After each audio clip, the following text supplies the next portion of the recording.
What we're going to talk about now is closing statement math again, but we're talking about calculating interim interest. And there's always a lot of confusion about how to do this, so let's just jump right in here now. Alright, so the step-by-step instructions here for calculating interim interest. The one point that you need to remember, for exam purposes, there's 360 days in the year, and there are 30 days in each month, no matter what month it is. And just recall that when we're calculating interim interest, it's the interest for the month that we are closing the property on.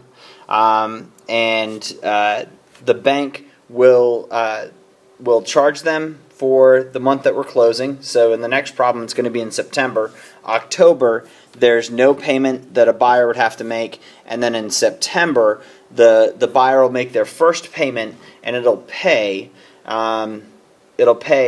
October's interest. So we're trying to figure out the interest for that this partial month. So first you have to calculate the number of days. So you're taking 30 minus the day of closing and then add a day back. So you have to add that day because the bank is greedy. And a lot of people, that's where they're going to make a mistake and they won't add a day back for the exam. Next, you have to calculate the daily interest rate. So you have to take the loan amount, multiply it by the interest. That gives you interest for the year. And then divide that by 360.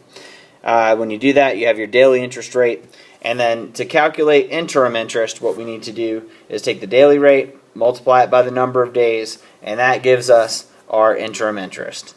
So why don't we give that a try? So here, Betty Byers purchased a house for $445,700, 10% for the down payment, and a 6.25% interest rate.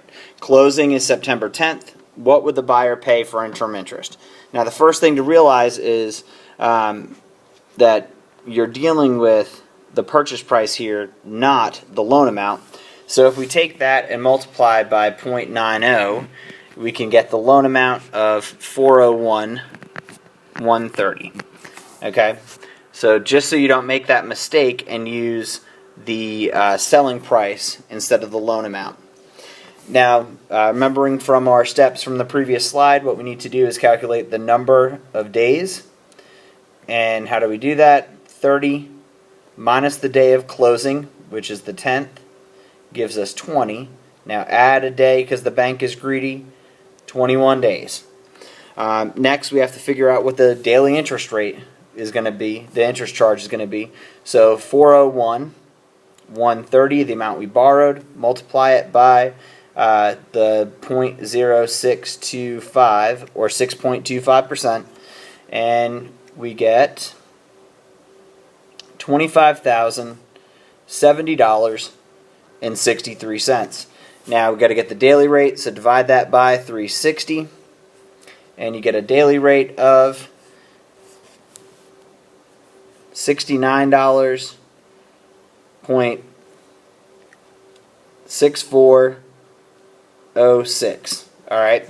Now multiply that by the 21 days from over here, and we have an interim interest charge.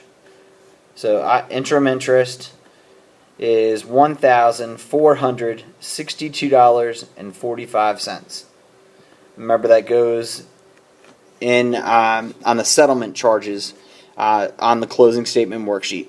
Best of luck.